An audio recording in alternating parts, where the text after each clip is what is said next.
Hi, I'm Chef Mike and welcome to Kroger Culinary 411, where it's all about the info. Today, it's about basic knife skills.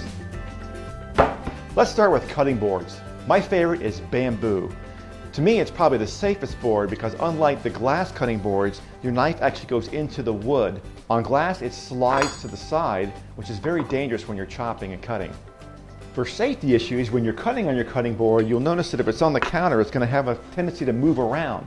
To stop that from happening, place a dampened paper towel on your counter first before you place your cutting board on so it won't move. My favorite knife of choice is the 8-inch chef knife.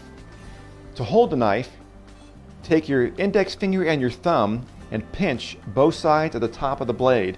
Then bring your other 3 fingers back onto the handle of the blade. This will give you a sturdy and firm hold over the blade. Notice that the blade is rounded. For the safest cutting technique, the blade actually never comes off the cutting board as you're cutting up and down while moving the blade up and down. To me, the most unsafe chop is, I don't do that.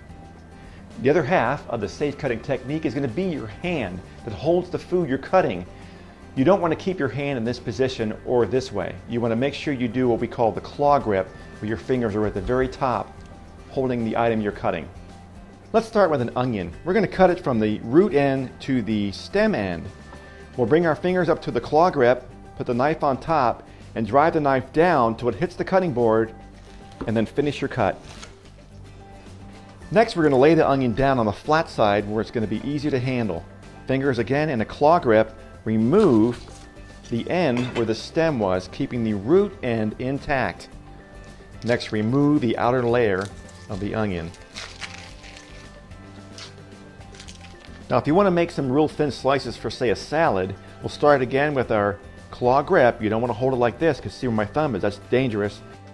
Claw grip, we'll bring the knife, the tip is staying down, and we'll make some really thin slices of the onion. Make some great slices for salads. If you want to dice the onion, hold the back of the onion, we'll make some vertical slices, not all the way through, because remember that root end is going to hold the onion together. And we'll turn, and again, with our same cutting technique, roll the knife, make some nice dice.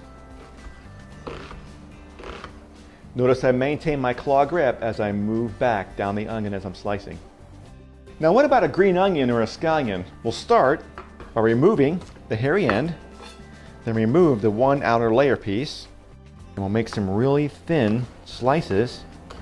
Or if you want to dice, you can come in and make one slice down the middle, or turn it 90 degrees and do another one, and then do a really small dice.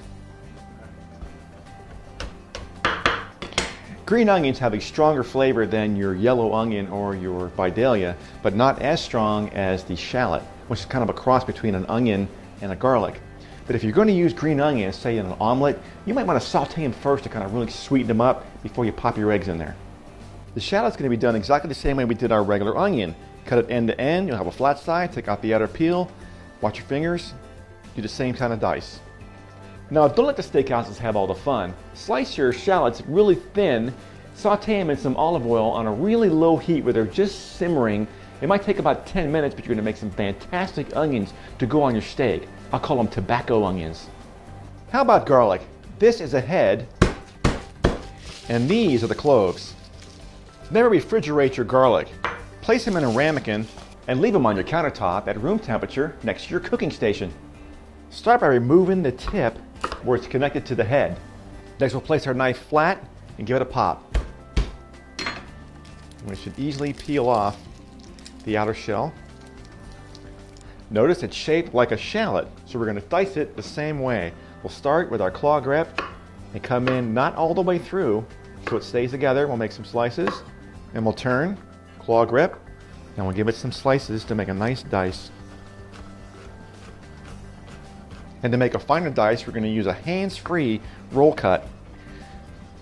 We'll cut it through, then we're going to line the pieces up so we get more cuts per swipe.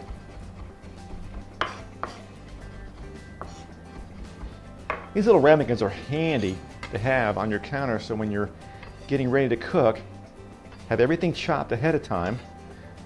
The French call it mise en place, which means a place for everything and everything in its place. You never do any cooking till all your items are diced, cans are open, and lined up in the order they go into your pan before you start. Which leads me to the most asked about item to cut, the green bell pepper. We'll start by removing the top and the bottom. Remove that seed clump. Cut it in half again. Then we're going to remove these white inner ribs that are extremely bitter. You don't want those in there, or the seeds. The shiny side or outer side of your bell pepper needs to be facing down towards the cutting board.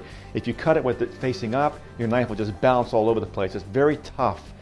So with this, we're going to go ahead and start with our claw grip. We're going to go ahead and make some rolling thin chops to make a julienne slice. Then we'll turn and line them up, and then come the other way, claw grip, to make a nice dice. How about ginger? Best way to peel it? A spoon. We'll just take the spoon and scrape it right off.